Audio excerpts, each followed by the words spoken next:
नमस्कार। तर ही बघा माझी आई आणि वहिनी आहे। तर आम्ही गेलो होतो तुळशीबागेत शॉपिंग करण्यासाठी। तशी तर मला जास्त शॉपिंग करायची नव्हती, माझ्या आईला आणि वहिनीला करायची होती। वहिनीच्या भावाचं लग्न होतं त्यामुळे तिला भरपूर अशी शॉपिंग करायची होती, तिच्यासोबत मी आली होती। तिने घेतल्या, मग मलाही एक बांगड्यांचा सेट आवडला, तोही मी घेतला। इथे 250 रुपयाला कुठलाही सेट होता।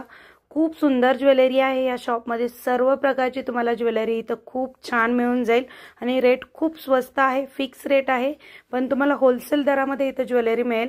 तुम्हाला जर ज्वेलरी घ्यायची असेल ना तर तुम्ही नक्कीच या शॉपमध्ये येऊन ज्वेलरी घेऊ शकता।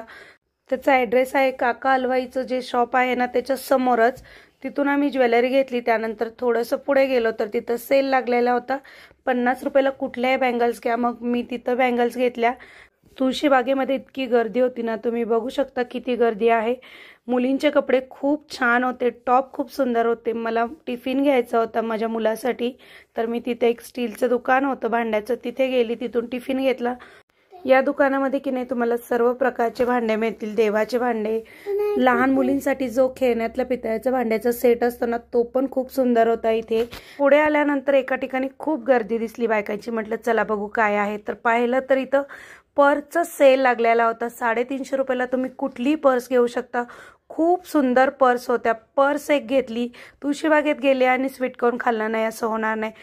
सगळी शॉपिंग झाली आणि तुळशीबागेत जो गणपती आहे ना त्याचं दर्शन घेतलं। आजचा हा मिनी ब्लॉग इथेच संपवते। Bye bye.